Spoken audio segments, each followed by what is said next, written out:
Good evening, ladies and gentlemen. Hello, my name is Ulster, and I'd like to welcome you all to Queen's University for what's going to be a very informative evening. Just to let you know that we're not expecting any fire alarms this evening. If you do hear the fire alarm, could you please make your way to the exits either at the back or the front of the room? And the assembly point is just at the front of the building. Could I ask you to turn your mobile phones on to silent, please? Then we will begin proceedings. And I'd like to hand over now to Professor Nola Hughes-Dundon. Thank you.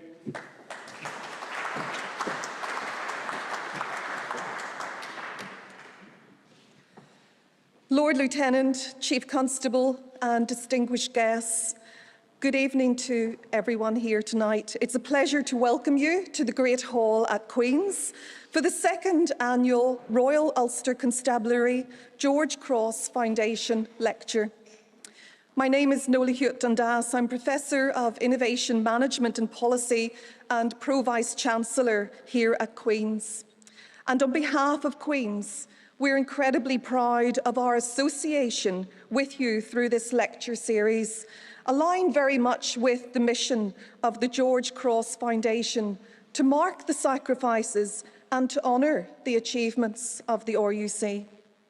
Last year, we had the privilege of launching the first annual lecture with an excellent inaugural keynote address from Sir George Hamilton, who retired as Chief Constable here in Northern Ireland in 2019, after a very long and distinguished career in the police.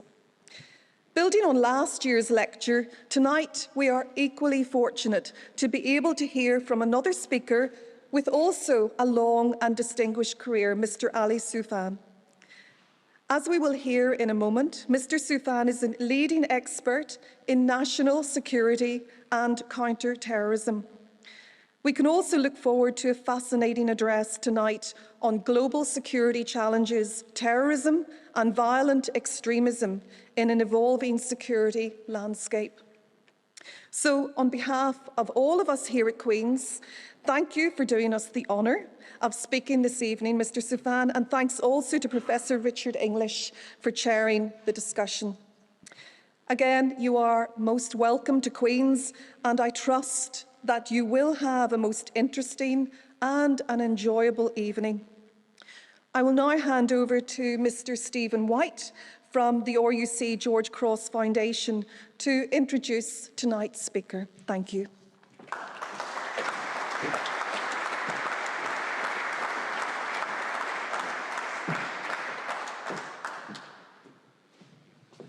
My Lord Lieutenant, Pro-Vice-Chancellor, Chief Constable, distinguished guests, friends. It's my pleasure and privilege to welcome you all to what is the second Royal Ulster Constabulary GC Foundation Annual Lecture. The RUC was formed over 100 years ago, the 1st of June 1922, and this year is our centenary year, and we've had a number of very special events already. Some of you have supported those, and we really appreciate that. The foundation was established in 2002 with the purpose, as the Professor said, of marking the sacrifices and honouring the achievements of the Royal Ulster Constabulary. But it also has other purposes. We're not simply looking back and commemorating, all be that important in terms of remembrance. We also believe that we have a role to play in education and enlightenment, in explanation about the role of criminal justice, law enforcement, and those who uphold the rule of law, and in doing so protect the human rights of all our communities. So one way in which we do this is through this lecture. We believe in communicating and educating where possible. So this is a very important evening for us as part of our communication strategy, our community engagement strategy. I'm very, very grateful to everyone who is here tonight and who made tonight possible. Your support is tremendous and greatly appreciated. I appreciate what Queen's have done. Richard has been a great supporter from the start, and the the Community Engagement Directorate under Alistair have done a marvellous job as well. So we thank you for all the arrangements, for the hospitality, and for the warm welcome you've given us already. But I especially want to thank my friend Ali Soufan. If I was to properly introduce Ali, I would probably take up half his lecture time. He is a man who has an illustrious career as a supervisory special agent in the Federal Bureau of Investigation. He investigated some of the most atrocious Al-Qaeda and other Islamist extremist-inspired atrocities, attacks on the USS Cole, attacks on the East African embassies, and of course, the terrible tragedy of 9/11. He then had a career beyond that, in which he has become a global expert on all aspects of national and international security, and I've had the pleasure of working with him in a number of regions in the world. I consider him an expert and also a close friend. So, Ali, you're doing me the great honour, and doing the Foundation, and doing the Royal Ulster Constabulary, and doing Queen's University a great honour in being here tonight. Ali is a prize-winning author. He has been the subject of TV, dramas, documentaries, and movies. He has lived a life, and hopefully many more years to live ahead, and I'm absolutely delighted that he has given his time to join us over the next few days, but particularly tonight for this lecture. So I want to ask you all to give a fine, warm Northern Ireland welcome to my good friend, Ali Soufan. Ali.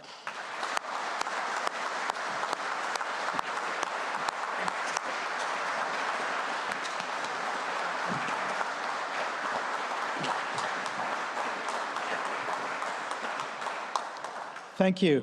Thank you for this amazing introduction. Good evening, Lord Lieutenant, Vice Chancellor, Chief Constable, distinguished guests.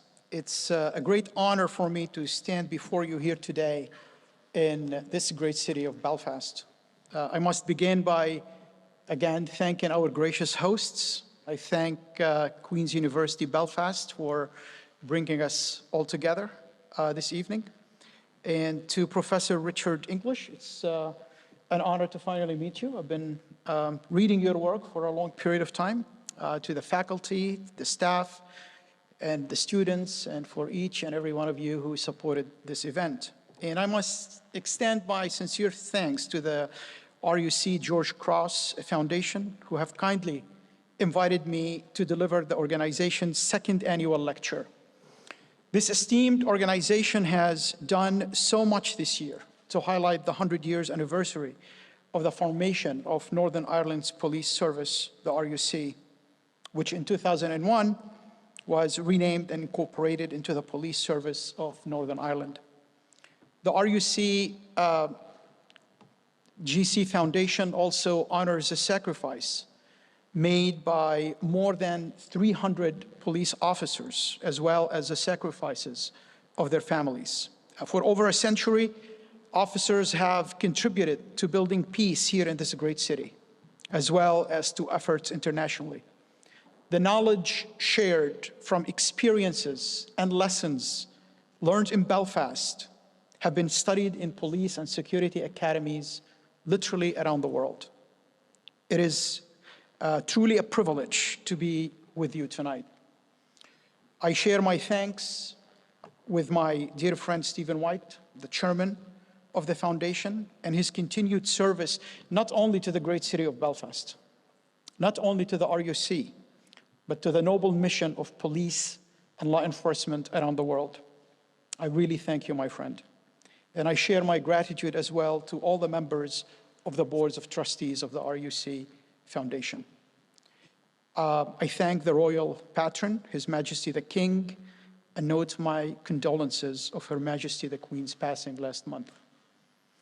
As we begin today, I would like to commence by stating the maxim of the RUC Foundation, marking the sacrifices and honoring the achievements. These words provide an important foundation for why we are here today. I've been invited to speak on the topic of global security challenges, terrorism, and violent extremism in an evolving security landscape. Wow. Fortunately, I think the organizers are kind enough to choose a topic that would allow me to speak without making a complete fool of myself. However, I will try, and I will still minimize that risk by making myself as short as possible. I hope to share with you a few observations regarding the challenges posed by the current threats in security landscape, and welcome a conversation with all of you and Professor English later on. Frankly, I cannot do justice to the complex geopolitical, economic, social, and security challenges the world faces today. It's not a pleasing picture right now. 1 year after the withdrawal of the coalition forces from Afghanistan, we see what seems to be a resurrection of a terror safe haven under the Taliban regime. The impact of the withdrawal could be immense in terms of international security. This was further evident when Al-Qaeda's leader, Ayman al-Zawahiri, was recently found and killed at a safe house in Kabul, Afghanistan. The withdrawal from Afghanistan seems to offer significant opportunities for organizations like Al-Qaeda and could provide an operational space necessary for them to recruit, to rearm, and to train. However, Al-Qaeda today is nothing like the group that attacked us on September 11, 2001. Al-Qaeda's core has been weakened after a period of high leadership attrition, but its regional affiliates worldwide still pose a threat, particularly the Yemen-based Al-Qaeda in the Arabian Peninsula, or Al-Shabaab in Somalia, or the various groups in the Sahel regions of Africa. And we must remain vigilant with the so-called Islamic State. After facing the brunt of aggressive and sustained US and coalition counterterrorism operations, and after losing territorial control of their so-called the Caliphate, ISIS has suffered attrition to its senior leadership, and its command and control over its so-called provinces has been weakened. The group will continue, however, to try to grow, especially their regional network in West Africa, in the Sahel, in South Asia, while attempting a resurgence in Iraq and Syria. Those so-called jihadis now are even opening new fronts in part of Africa, like Mozambique and the DRC. Another issue is that thousands of ISIS fighters remain in SDF detention in Syria. The detention cannot persist indefinitely, especially given that the detention camps dually serve as ISIS recruiting grounds, especially for children, since there are many children and families who are also in these camps. There are more than 64,000 individuals in Al-Hol camp alone. And the issue of repatriation remains a political non-starter for many Western countries. Our justice systems must be shown to be sufficiently robust to investigate and prosecute those who have committed crimes. Unfortunately, accountability for ISIS-associated crimes, including the horrific genocide against the Yazidis, remain very low. Counterterrorism measures over the past 20 years have put significant pressure on these groups like Al-Qaeda and ISIS, forcing them to decentralize and refocus their efforts on regional struggles. New hotspots of violence include the Sahel, South Asia, and many parts of Africa, particularly sub-Saharan Africa, where the mix of conflict, where the mix of bad governance and heavy-handed approach by the state. These conflicts actually gave them an opportunity and created a space for them to recruit and to control. Ladies and gentlemen, Afghanistan is now far from the only country where Islamic extremists or violent non-state actors hold sway.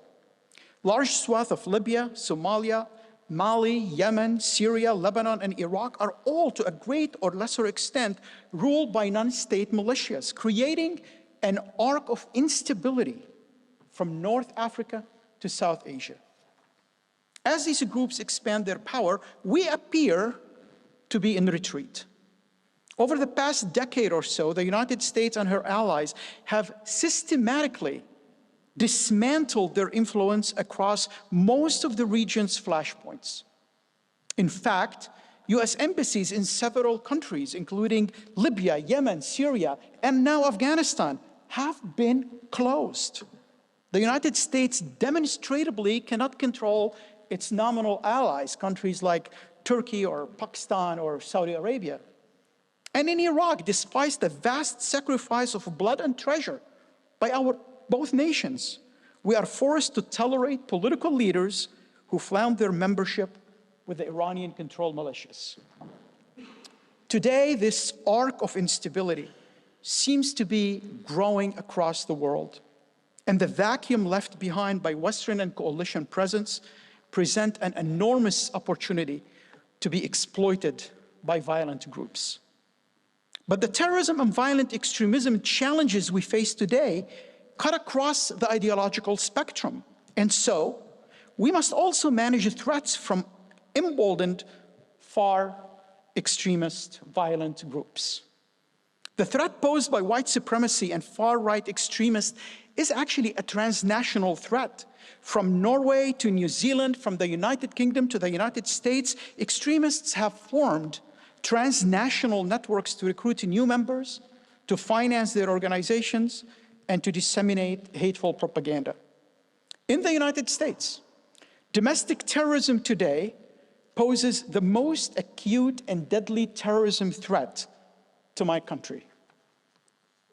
The threat posed by far-right violent extremists is growing, and our security agencies have issued several warnings about this threat over the past years. Disinformation, conspiracy theories, and the proliferation of online manifestos continue to radicalize far-right violent extremists who in the United States have ready access to guns and ammunition. The white supremacist and far-right networks propagating this violence are both similar and different from the jihadi networks. The far-right tend to be composed of a more diffuse, non-formalized networks with dense online connections and a host of lone actors that emerge from a broader far-right ecosystem. Their violence tends to be marked by the prevalence of low-complexity, low-tech, and copy-paste attacks. What's most concerning to me is that the United States and other Western governments are at a clear disadvantage when it comes to combating white supremacist terrorists. We have been almost uniquely focused on one single threat for 2 decades. Here are the warning signs I see. White supremacists from around the world are increasingly forming global networks, much like the jihadis did in the 90s and in the years leading up to 9/11. Online platforms makes it easier and more accessible than ever before for these people to connect with each other. White supremacists make propaganda warning of an alleged great replacement of white in the same way jihadis talk of a supposed war against Islam. White supremacists promote violence as an appropriate way to defend the purity of the race, just as the jihadis use violence to protect what they call the purity of their religion. Both groups recruit followers and reinforce their message through social media. While jihadists make martyrdom videos, the supremacists post online manifestos. Both purposely target youth, including children, to their violent causes. You have seen this phenomenon here in the UK too, with increasingly young age of individuals being arrested for far-right activities. In the lead up to 9/11, we failed to recognize the threat that Al-Qaeda and the global Salafi jihadi movement posed to the United States and the world. That mistake cost us dearly on September 11, 2001. For that reason, I hope we address the growing white supremacy threat and the transnational nature of the challenges so we will not sleepwalk into history repeating itself. These leading international terrorism challenges are not taking place in a vacuum. They are playing out in a world being shaped by monumental power shifts, where democratic ideals are constantly being challenged, and where communities face rapid polarization. After 2 decades of fighting the global war on terrorism, the geopolitical focus has shifted away from violent non-state actors back to nation states. There has been a noticeable pivot from counterterrorism to great power competition. Both national and international security priorities and defense and security budgets have followed in this direction. The starkest example of this shift is Russia's unprovoked invasion of Ukraine, which has brought the reality of interstate conflict back to Europe for the first time since World War II. But it's not just Russia. Across the world, major powers like China, as well as regional powers like Iran, seek to challenge the current international order and replace it with something else. And within this context, both the United States and the United Kingdom and other allies and partners are grappling with counterterrorism fatigue following years of war in Afghanistan and Iraq, but also in the Sahel and the Horn of Africa. I must emphasize the message that this balance between great power competition and counterterrorism cannot be an either-or scenario. We can and we must do both. And we should harness the best practices and lessons that we learned over the years to target that specific threat. We have built up a robust international legal and policy framework that calls for a counterterrorism response based on compliance with international law. We have built security partnership and deepened our understanding of the drivers of mobilization and radicalization. We must harness these positives to address today's diverse security challenges. The United States, alongside our long-standing partners like the United Kingdom, must be able to conduct counterterrorism operations, must be able to address states from non-state actors, and doing so while we compete against nation-state adversaries such as Russia and China. Moreover, the threats posed by terrorists and violent extremists are not mutually exclusive from those posed by states who may manipulate this regional proxy to carry their interests. Another major source of concern is the global weaponization of information. The way we consume information, the way we engage in dialogue is today grappling with the weight of dangerous and persistent disinformation narratives intended to sow confusion and discord. We need to learn to navigate global information ecosystem, which is increasingly undemocratic, exclusively anti-government, and extremely anti-truth. Across the world, we have seen the worrying rise of conspiracy theories and disinformation campaigns, to include false narratives around stolen elections, COVID-19, 5G technologies, anti-vaccines, and mass movements like the QAnon conspiracy folks. With people increasingly spending time online, malign actors have abundant opportunities to access vulnerable individuals around the world. These conspiracies cause tremendous harm to communities caught up in narratives of lies and falsehood. They are also contributing to a rise of violent anti-government movements in the United States and internationally.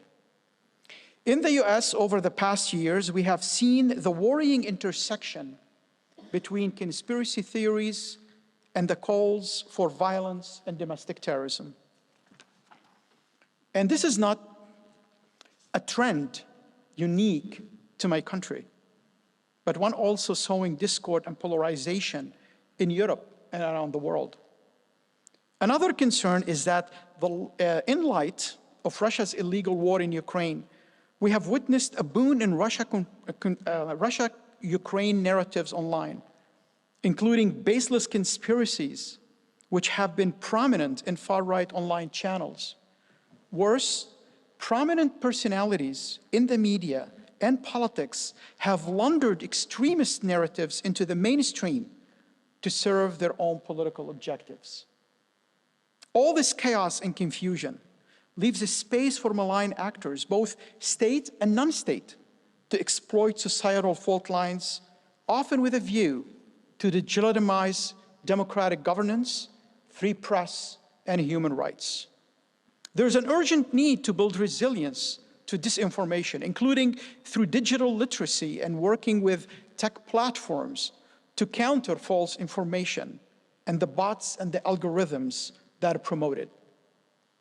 The relationship between technology and human rights will be just as important. As we seek to make sense of the current security threat, we should keep in mind the rapidly evolving global landscape. These same threats are able to abuse and exploit. Geopolitics directly impact domestic events. Conflicts that have long been mostly dormant have the potential to flare up again. Ladies and gentlemen, the challenges are many. We also cannot ignore the economic consequences of a global pandemic, the harsh ramification of the war in Ukraine. Add to it rapid inequality, supply chain dislocations, food shortages, high energy costs, slower growth, and soaring inflation. Given these global economic uncertainties, the intersection between violence and crisis will be more important than ever for the world to manage. I would like to conclude by repeating the important motto of the RUC-GC Foundation: marking the sacrifices and honoring the achievements. Reflecting on our past will be the key to honoring our success in the future. History is a vast warning system, and I hope we adhere to its flashing signals. I am sincerely sorry if I depressed some of you today, but it's a great honor to be here with you, and thank you for your time.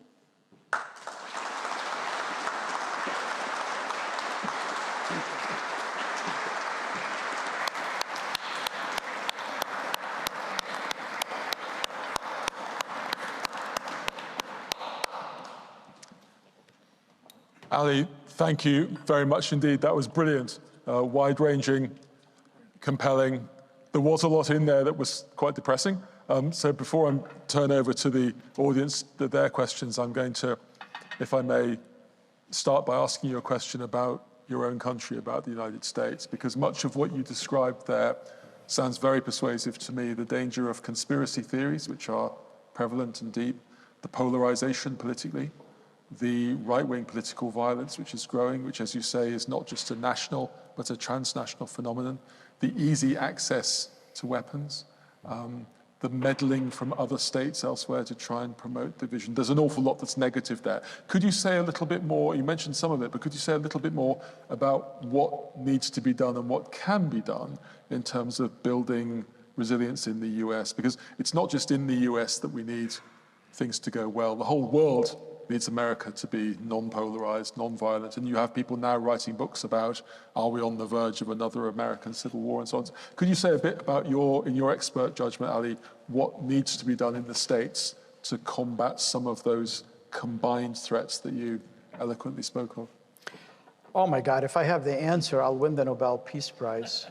The situation is very complicated in the US, as you know, and as you watch in the news.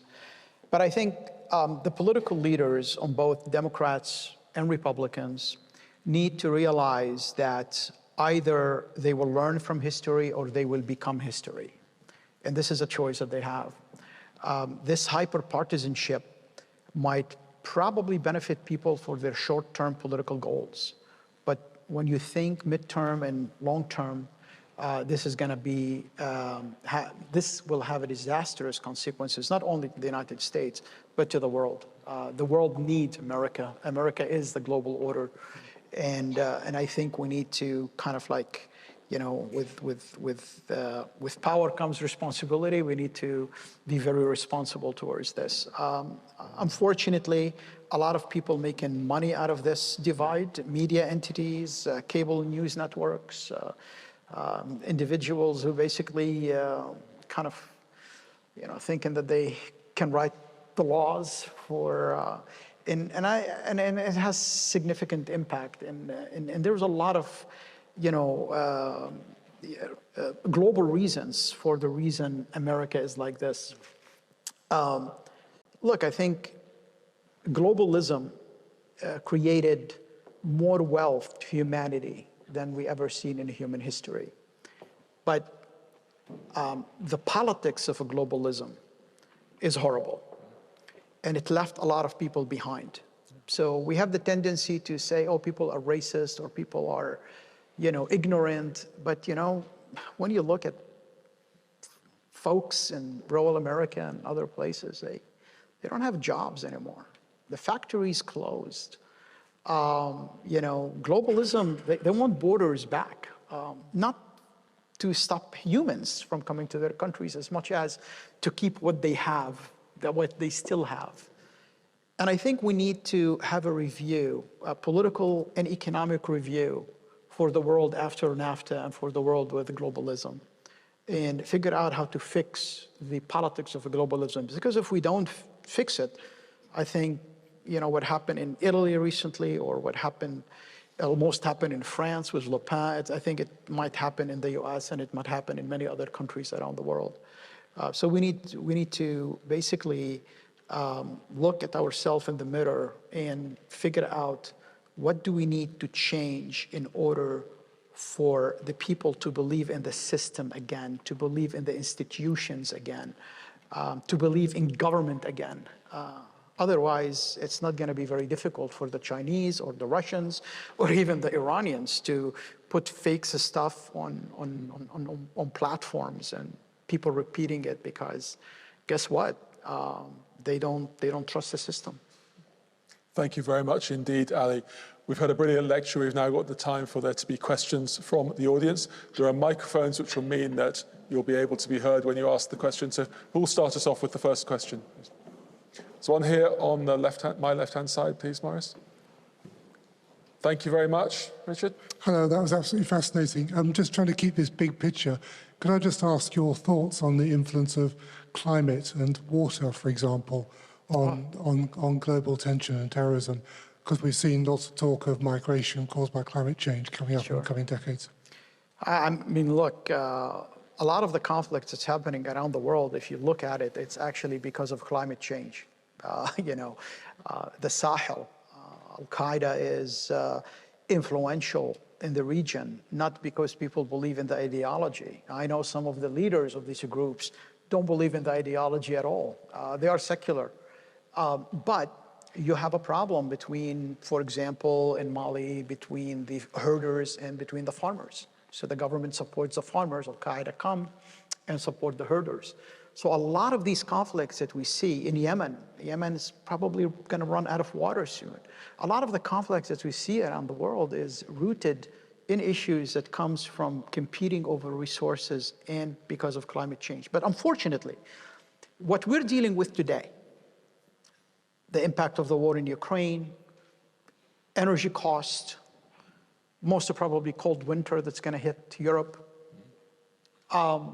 it makes climate change be on the back burner for many countries. Now we're thinking about growth. We're thinking about how we keep our people warm in the winter. We're thinking about economy. And the last thing we're going to think about is the climate. And unfortunately, when we do that, it's going to have an impact on us down the road, because more and more people are going to leave their countries in Africa or in Asia. They're going to try to come to Europe. This is going to cause additional problems, and it's going to make the ultra-right, if you want to call them that, raise their political stocks. So it's kind of like a double-edged sword. But unfortunately, I believe as much as we see, it's like losing this one, right? As much as we see a problem with, sorry.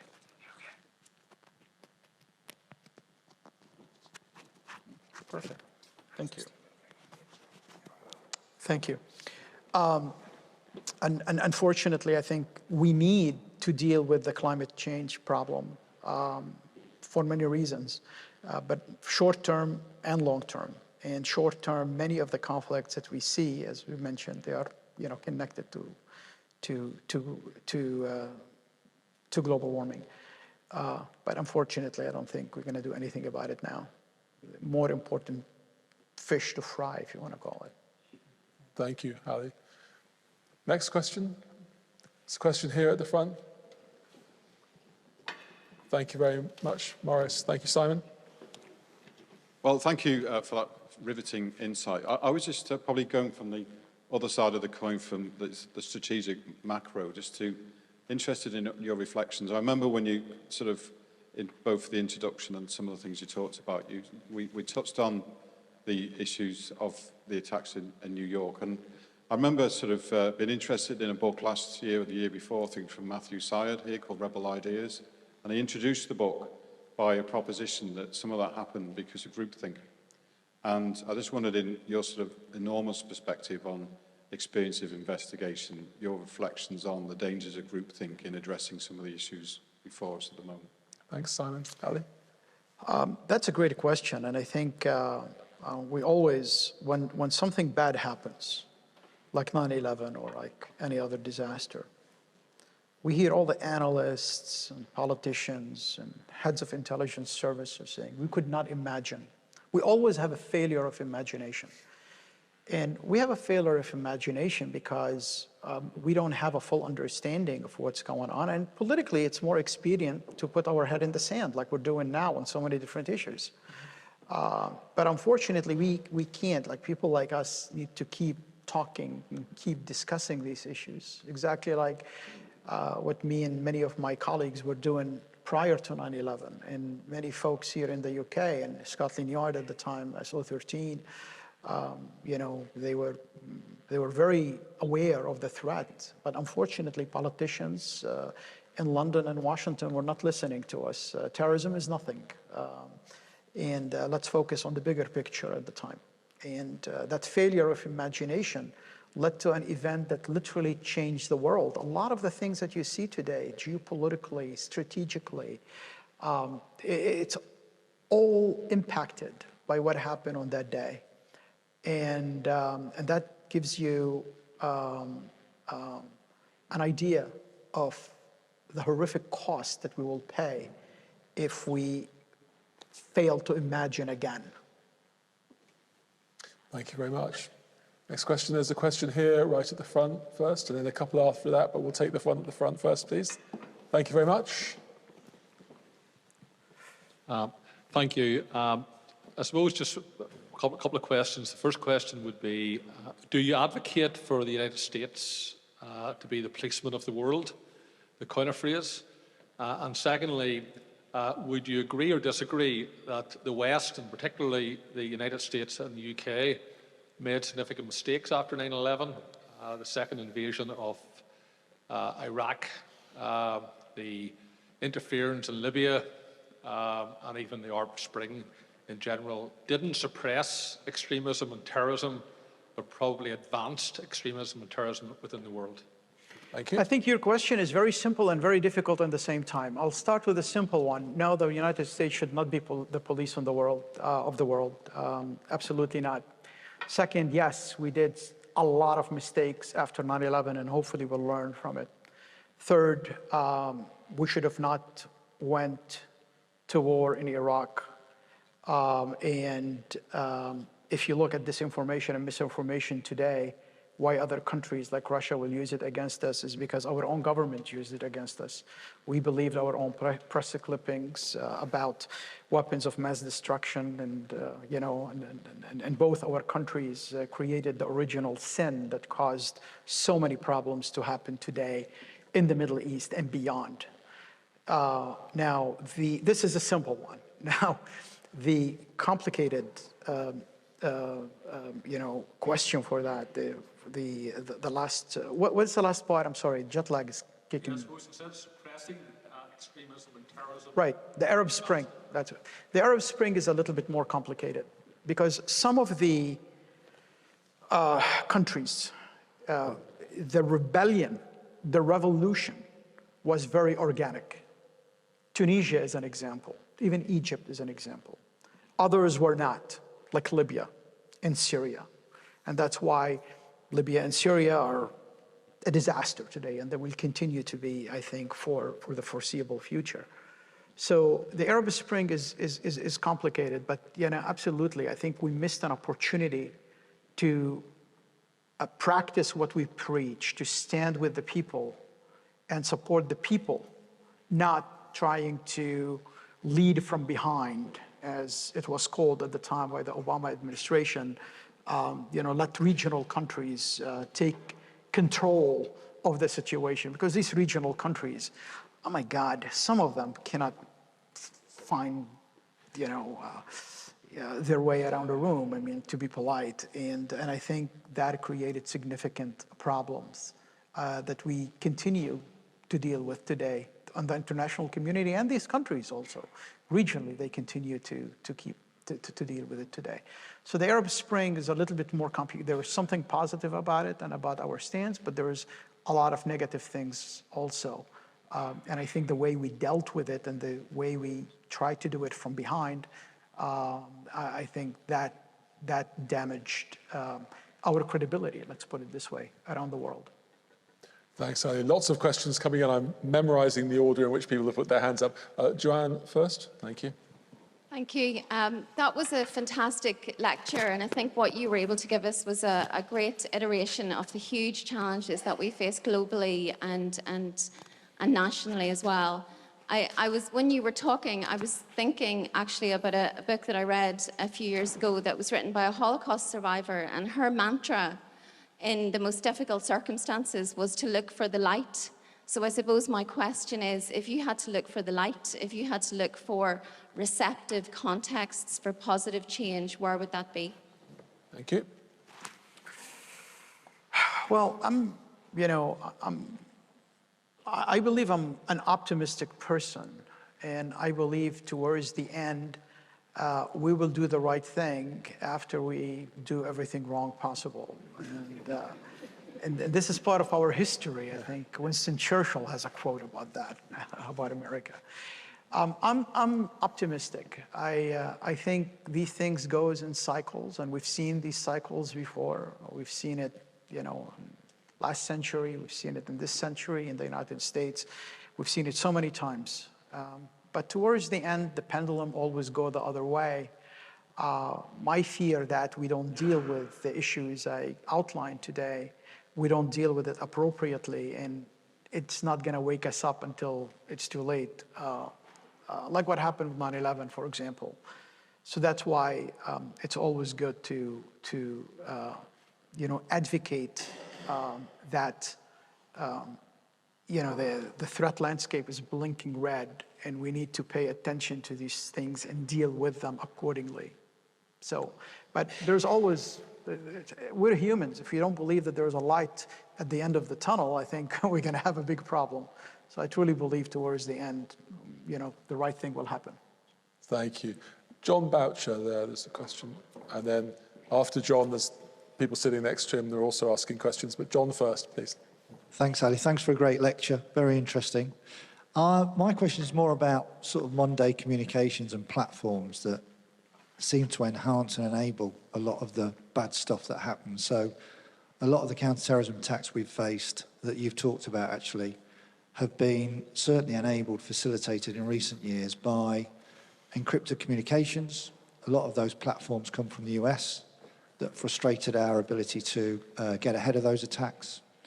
In London, a couple of weeks ago, there was a tragic inquest where a young girl looked at self-harm videos, committed suicide. The inquest, the coroner decided that they had a significant impact on her taking her own life.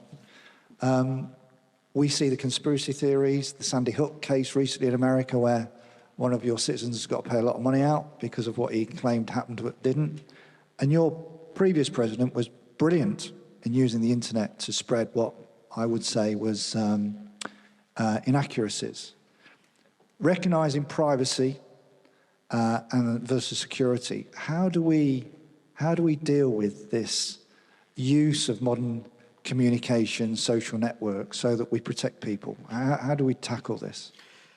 I think this is a problem that, at least in the United States, we're still trying to find a solution for it, especially that we have something called the First Amendment, and the First Amendment gives a lot of protection. So we try to look into the situation and figure out, okay, is this organic? Is this a tweet or this post by some American who is really upset about something, or is it a part of a foreign influence operation? The problem that it's becoming more and more foggy, because you'll see a lot of Americans retweeting false conspiracy theories that was initially initiated by the Russians, for example. Recently, the biolab is a perfect example. The Russians tested that with their disinformation, apparatus, and they realized it started to gain influence, and a lot of people in America start repeating it in the far right, channels. And then suddenly Fox News and Tucker Carlson talked about it on his TV show and laundered this whole lie into the American mainstream. So it is very complicated, and there's a lot of protections, constitutional protections, that prevent the US government to even monitor these kind of things. Like DHS, the Department of Homeland Security, for example, cannot monitor what's happening on Facebook or what's happening on Twitter. And the only time they will get involved is to kind of put true statements out about something that's being falsely promoted online. But sometimes when you do this in this day and age, it's too late because as Winston Churchill said, the truth, the lie travel around the world when the truth still, putting its pants on. And I think this is what's happening now with social media. So it is very complicated. And that's why I believe that we need to work with the platforms, and we need to kind of, figure out a way in how they manage their algorithm. Unfortunately, the platforms don't want their channels to not to have conflicts, because that does not give them rating, that does not give them money. They want people to fight, they want people to argue, they want that passion online, because that is the rating that they have. That's how they make money. I'll give you an example. When ISIS was beheading British and Americans, they used to put their posts on YouTube at the time. And literally, after an ISIS video, a horrific video of beheading a hostage, there was ads for American companies like Johnson & Johnson and other big firms who, put ads on YouTube. And there was a big move against these platforms by these companies stopping their ads. And the moment these companies stop their ads, suddenly all these tapes don't exist anymore. Look, I don't think Facebook or Twitter or YouTube or Google or any of these things care about the greater good. They care about money. Figure out a way to hurt them there, and suddenly they will be as straight as an arrow. But I think it's very complicated, because sometimes they have the money, and when they have the money, they read the laws. And unfortunately, we get stuck in a situation trying to figure out how to manage this horrific problem in Western democracies. It's not going to affect dictatorships because they shut down the internet. If they want to work in Russia or in other countries, they have rules they have to obey. But this will impact democracies because we have freedoms, and people take advantage of this. It's complicated, and I think we're moving more and more towards working with these companies, not as governments only, but also as private sectors, as NGOs, as ad agencies, to have them work on a better algorithm system that will stop the significant impact of misinformation and disinformation campaigns, especially when it's coming from foreign countries and foreign adversaries. Thank you. There's a question here. Thank you. Thank you so much. So Thank you so much. I have 3 questions. So depending on time, we'll see how it goes. One on right-wing, one Well, I on, will have 4 after you're done. one on jihadism, and one on etymology. I'll start with the most complicated one, on right-wing, for myself, I think, at least. So, speaking about the differences and the hardships between right-wing and jihadism. Sorry, can you just put the microphone a bit Sorry. down? That's Yeah. thank you. Absolutely, sorry about that. So, discussing the hardships and differences between jihadist material, propaganda, and whatnot versus right-wing, in my personal experience, working on jihadist material, bloody material, booklets, training, educational material for children, for instance, whatnot, it could not come remotely close to the vile nature of right-wing material I reviewed. It's very available worldwide, and most importantly, the focus on it is on its subtlety, so the subtle nature of the right-wing material we find online. It's non-linear in time and space. That's also very important. And basically, from Breivik to Taran to Rogers, Breivik was influenced by Ted Kaczynski, the Unabomber, for instance, and he was also influenced by a lot of other authors of fictitious work. I insist, fictitious work. Then again, so how can we avoid that another 9/11, or how do we, I feel like we're failing to recognize how massive and how global, how dangerous this threat is. I'll bring one point of the gaming industry. By far, it's the most profitable worldwide right now, even if you combine all of the other industries combined. So, and its users, of course, are mostly youth. Some of the latest right-wing perpetrators have used a lot of gaming linguistics and references and so on, for instance, so that the danger posed for youth is unmeasurable. This is very, very novel, very new techniques. So again, for instance, how would we avoid another 9/11, or how do we just limit this increasing danger that we're living in daily? After all, right-wing extremists have been or were some of the first people that have used or tried to use the internet since its inception in the 80s and late 70s. Thank you. That was me. Thank you. Thanks. Thank you.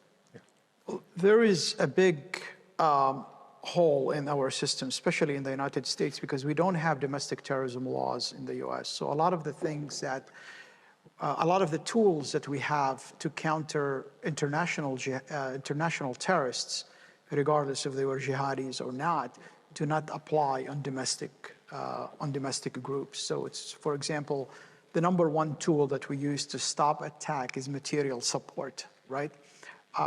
That does not exist with domestic groups. Most of the domestic terrorist organizations or extremist organizations benefits from the First Amendment. They can say whatever they want, and the Second Amendment, they can carry guns. So it's very difficult to kind of, counter them. Now, as for the similarities also that you asked, and I think the other one was about the gaming industries, there's a lot of similarities. We have a group in America called the Base. The Base means Al-Qaeda. They use black flags like Al-Qaeda. They use Al-Qaeda's manuals. They advocate for white jihad. For some reason, like Al-Qaeda, I made it to the recruitment video. They have, in one of the recruitment videos, they are shooting at me and they have a Star of David on me. I don't know where the hell the Star of David came to me. So anyway, but they even use Al-Qaeda's Inspire magazine for how to make a bomb and all these kind of things. Many of the other groups that we have, they try to copy the jihadis in their propaganda videos and in the way they operate. So yes, there are a lot of similarities, and that's why about 3-4 years ago, I raised that alarm in an op-ed in the New York Times. And a lot of time, when that happened, people were like, what the heck are you talking about? And then they invited me to speak in Congress, and we had the longest hearing in the history of the Homeland Security Committee on that. And Republicans and Democrats were very concerned about showing the similarities between these two groups. So this is a major problem, and we started to see it now in the US. We've seen what happened in New Zealand with the Christchurch We've seen what happened in Buffalo just recently. We've seen what happened in many places in America and in the West. You mentioned Norway. As for the gaming industry, yes, this is something that they use. I mean, just I think a year or two ago, there was people who wanted to blow up a synagogue in America, and they were recruited by somebody here in Europe on a game, a virtual game. So these things are definitely, dangerous. But even with all the negative and the complicated things that we're discussing, I think our law enforcement today way more able to stop another 9/11. Yes, we don't have some of the tools that we can use against an ISIS or against Al-Qaeda or against an international terrorists, but I think we have the experience and the institutions in place that we put after 9/11, and that's something positive about what happened after 9/11, to actually keep our communities more protected. So there is, to go with the colleague who has asked the question before, there is a light, at the end of the tunnel. Now, is it going to be 100%? We don't know, but definitely I feel more optimistic that we'll be able to stop something like this from happening. Thanks, Ali. Trevor. Two questions. One on sort of the international aspect, and thank you very much for your lecture. In the multifaceted approach that has to be taken to deal with many of the issues that you've identified, is there also a role in the world for those democracies, Western democracies and others, to step forward in the soft power, the cultural engagement, the universities identifying young leaders in other parts of the world and bringing and engaging with them, and also the international aid aspects to society where you engage in those other countries and you actually start helping deal with the problems that they face? And has that one aspect of countering some of the issues that you've highlighted? And the second, bringing it back to home, is that, and certainly what we see after many attacks that we have in our societies, you hear afterwards that the person involved was known to the security services. And that was very much a case here during that, what we call the Troubles, that many of those who were committing those acts were known to the security services, yet in a democracy we struggle to actually deal with preventing them from carrying out the harmful acts that they ultimately carried out.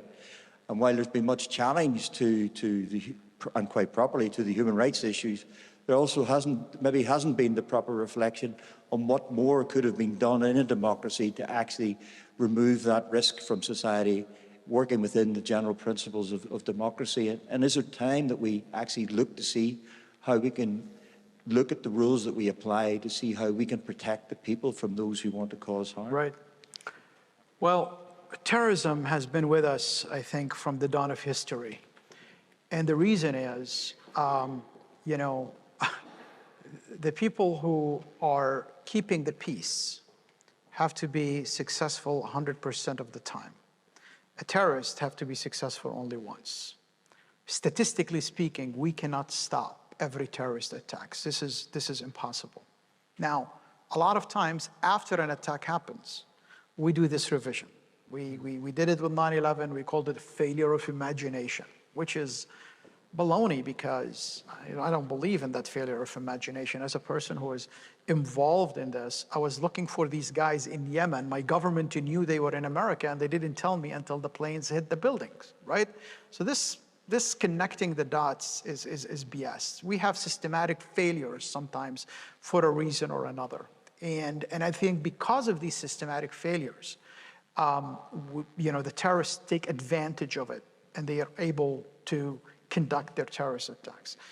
Here in the UK, for example, do you know that the claims of responsibility for the East Africa embassy bombing was, launched from here in the UK?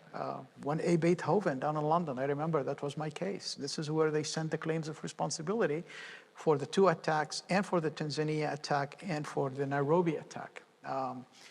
The claims of the declaration of jihad of Osama bin Laden also was sent from the UK. People like Abu Qatada al-Masri and Abu Hamza al-Masri, people like Khalid Fawaz, Adil Abdel Majid Abdel Bari, Brahim Idris, They created the headquarters for Al-Qaeda in London, right? And it was very difficult for us and for Scotland Yard, especially SO13, to convince the government that you guys need to pay attention to this, right? So there is sometimes a different political narrative. Sometimes people in different parts of the government think about it differently. They don't trust the people in the field, the operational people, you know, and until, excuse my language, the shit hit the fan, and then, you know, let's overreact, right? So in democracy, unfortunately, we can't just take people and put them in jail because we don't like them or because they are known to us and we don't have enough, you know, on the books to prosecute them appropriately. And again, the terrorists or the bad actors, they take advantage of this. So this is going to continue. The only thing we need to do is to be more vigilant and to be more active and to be a step ahead of them. And it seems in the UK and in the US, law enforcement have been very successful in doing just that. We disrupted way more terrorist attacks than the bad guys were able to conduct. So I think from that perspective, I think unfortunately they only have to be successful only once, and we can't do what other countries will do, who take all these bad people and put them in jail.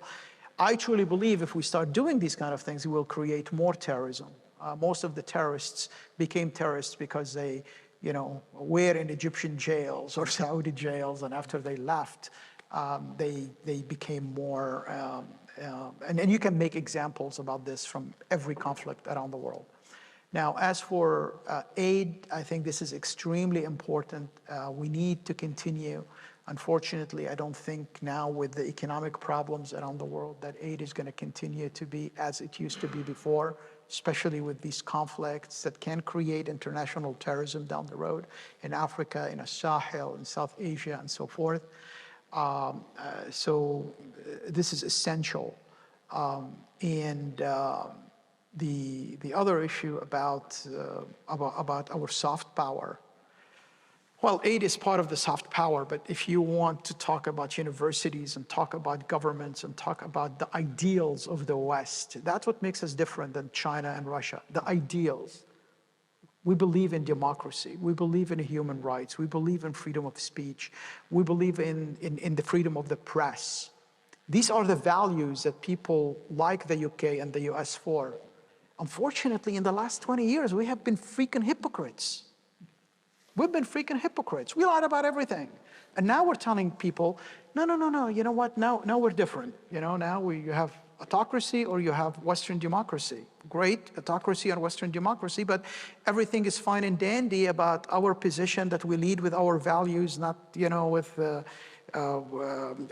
we're gonna, you know, support democracy, and then the gallon of oil, the gallon of gas goes to $5, and then we go and shake hands or fist bump MBS. How do you want people to believe us? You know, like, we can make movies, we can write books about freedoms, but around the world, people are not believing that shit anymore. You know, we need to walk the walk and talk the talk, not talk the talk and what he says. No. You know, democracy does not cease to exist because of $5 gallon gas, right? So, we need to be honest. Thank you. There's a question here at the front, if the microphone, Morris, can come. Thanks very much. Richard? Thank you very much indeed. The lecture was fascinating, I must say. On something surrounding what you're saying here about democracy and values and so on and so forth, one of the things that you said at one stage was about the need to build up more confidence in government, in the state, sure. and to get people more in line with that. In a popular or populist, perhaps, discourse, one of the things that affects ordinary people is what they see as the breakdown of law and order. and the inability of government and government agency, I better be careful here, the government and government agencies actually to enforce the legislation and the values that we're supposed to uphold. And we see this perhaps some on the American West Coast, in some of the states there, which seem to be descending into some kind of anarchy. Lots of complaints about the inability of the law enforcement in London, for instance, and in some of the other cities in Britain. So is there a problem? I mean, you're looking very much at the actors, the agents of disruption. But for ordinary people, is it not the fact that the state does not seem to them any longer to be capable of generating the kinds of qualities of life that they're expecting? You did touch upon that at one point, but I'm trying to emphasize the law and order issue. Thanks, Richard. Ali. No, absolutely. I mean, I think people in our societies have been really disappointed because they believe that their government lied to them, consistently lied to them, and they were left behind. And their trust in the institutions have been weakened. And now you have demagogue politicians, they come and they kind of, put oil on that fire. And the lack of trust in the institutions, the lack of trust in the system is becoming the mainstream. And I think in order to stop that, we need to have something called accountability. And if you don't have accountability, unfortunately, that trust in the system is not going to come back. And this is going to be on a micro level and a macro level. Like, for example, how many people were held accountable for the Iraq War? Zero. How many people get held accountable for torture? Zero. How many people get accountable for 9/11? Zero. Actually, all the people who were involved in not passing the information got promoted. Yeah. Not under Bush, but only under Obama. So when you don't have accountability, and then you come and talk about transparency and you trust the system, it's just like what Ronald Reagan used to joke about. I'm with the government, I'm here to help you, right? No, people are not going to believe it. And you see it. You see it in the UK, you see it in the US. You see people who are left behind and then realize all the things that they fought for and they believed in was, not completely true.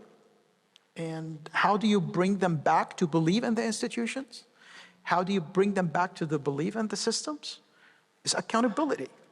Accountability is an essential component of democracy. Without accountability, democracy will die. And unfortunately, in the last 25 years, we never have accountability for any of the major problems that impacted the life of the people, from the economic collapse in 2009, 2008, to Iraq War, 9/11, you name it. We never had accountability for anything. In order to make the people believe in you, you have to believe in the people. Thank you. There was a question at the back, Alistair. Thank you. Thanks very much. Thank you very much for your really excellent lecture and discussion. I think it's been really interesting. It's slightly overwhelming, however, to think about all of the things that you're raising. So I just wanted to ask you a question about what do we do going forward? We see at the moment there's huge sort of rethinking through national policies, whether it's the integrated review here, Germany's about to have a big review, and everything is being affected by Russia, Ukraine, and the rise of China, as you've outlined.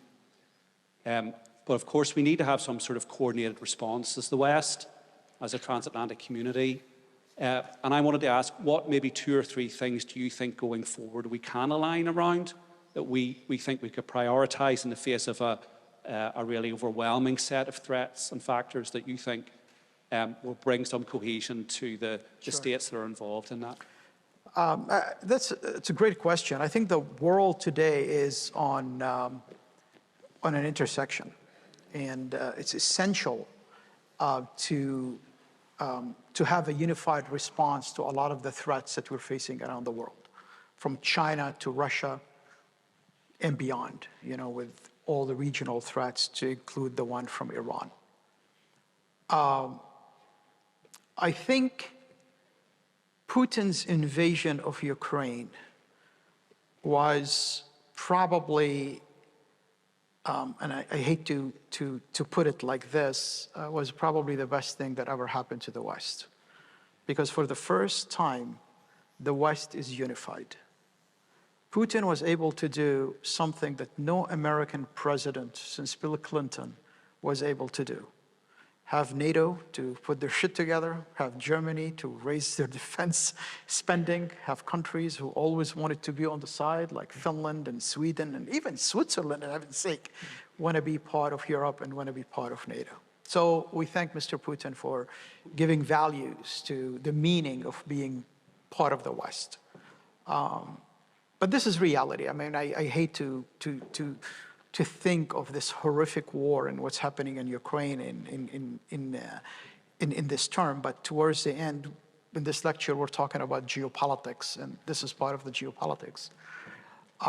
Now, it does not mean that everything is going to be milk and honey for the West. We are going to be dealing with a lot of the consequences of this war, economic consequences, energy consequences, and so forth.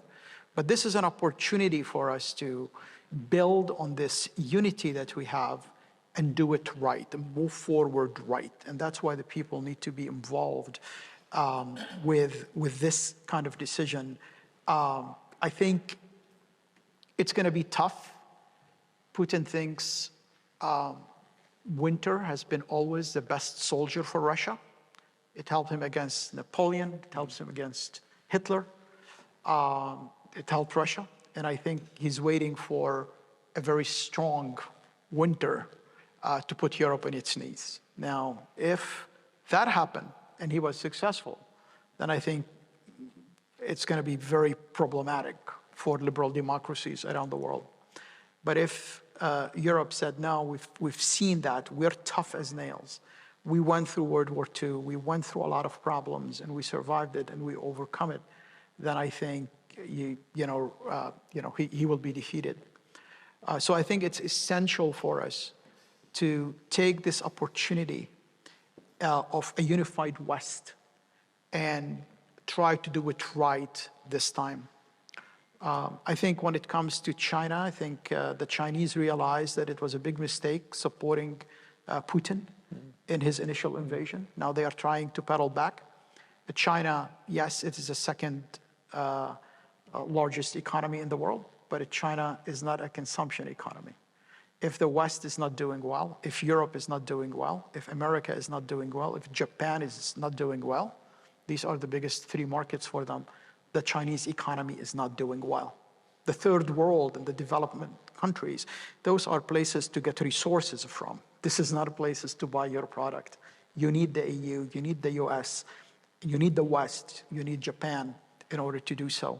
So now they realize that if Putin was successful in putting that amount of economic pressure in Europe, they will lose the most. So this is, there's a lot of geopolitics happening in this. And I think the pandemic made the West realize that we cannot depend on the Chinese with the supply chain. And we're doing this new things like you see with the chips and every other things that we're doing in America in order to contain the Chinese influence when it comes to this high type of technology. So when you look at our policy towards containing China, our policy towards containing Russia, I think it is good policies. But I would hope that we won't mess it up because it seems we have a history of messing good things up. So I don't know if that answers your question, but. Ali, I abused the place of chair by asking the first question. I'm going to repeat the crime by asking the last question, and I'm going to take you back to Afghanistan. You mentioned it in your lecture. As you were speaking, it struck me that between when the Soviets left Afghanistan and the planes flew into the towers, there wasn't enough attention by the UK or by the US in what was happening in Afghanistan. The eye was taken off the ball, and that had huge consequences in terms of that dreadful day. there was a great desire to withdraw from Afghanistan, to move out, and you were talking in your lecture about learning from history. Will the US, will allies continue to learn from history by paying enough attention to the dangers in Afghanistan, or is there a desire to wash hands of it and just hope that things don't turn out? Because it seemed to me Zawahiri being there was a warning sign, and yes, there was a lethal drone strike against it, but on the other hand, you can't have successful drone strikes against every operative. How anxious would you be that people will turn their back on the dangers of Afghanistan in terms of the new regime and its implications for the West? Let me put it this way. First of all, I am 100% supportive of us pulling out of Afghanistan. I think we should have done that in 2003. We lost the war in 2003. I was there on the ground. I was seeing Al-Qaeda and the Taliban regrouping and coming back after they were on the run. And in the same time, we're taking all our military assets to prepare for the Iraq war. At that moment, we lost the war in Afghanistan. And the reason we stayed from 2003 until 2021 was just because nobody want to take that Band-Aid. That's it. All these costs, treasure, blood, I believe it was avoidable. The war in Iraq messed up all the calculus when it comes to Afghanistan. So we should have pulled out from Afghanistan a long time ago. However, I think the way we did it, number one, was very chaotic, and it's not good. It's actually propaganda for the extremists. Number two, in the short term, people who lived 9/11, people who lived the war in Afghanistan, they'll always keep it in their mind that we should not make that mistake. 10 years from now, nobody will care. Now we're monitoring. Now if Ayman Zawahiri appeared in a house that belongs to the Haqqani network in the suburbs of Kabul, we'll drone the hell out of him. We're there.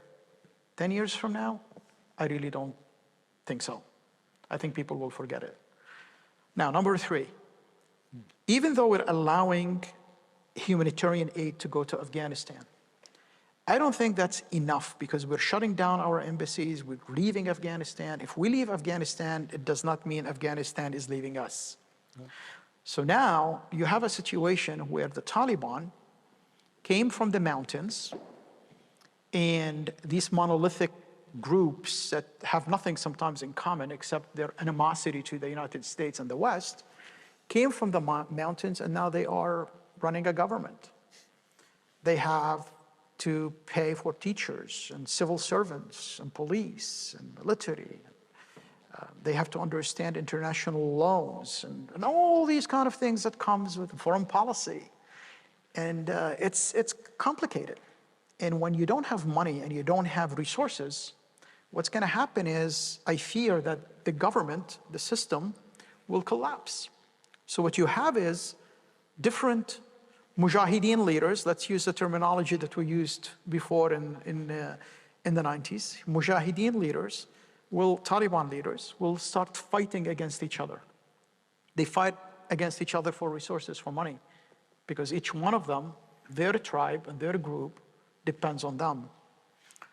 That's exactly what happened after the Russians left Afghanistan in 1989.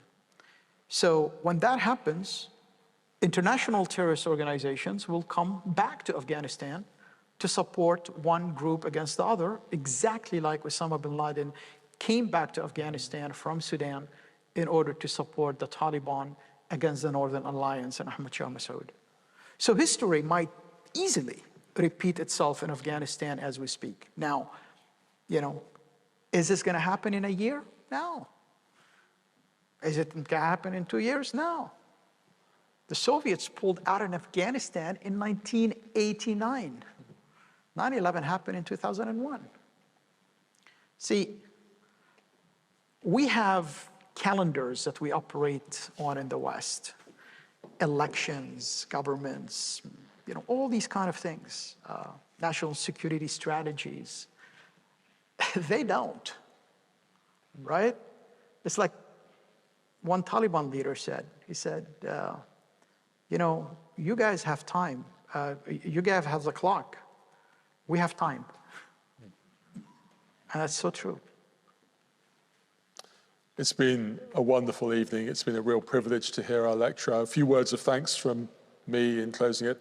I'd like to thank the public engagement team for the logistics and for hosting the evening. I'd like to thank Professor Hewitt Dundas for giving a warm welcome on behalf of the university. Very warm word of thanks to Stephen and his colleagues from the RUC George Cross Foundation. It's been wonderful again, Stephen, partnering with you on this major lecture. Thanks to all of you for coming out on a typical Belfast sunny evening in order to come to this lecture. But for a brilliant talk, for wide-ranging insights, for a really authoritative survey and an enormous range of material globally, and for a fabulous fielding of questions, please join me in warmly thanking our speaker, Ali Soufan.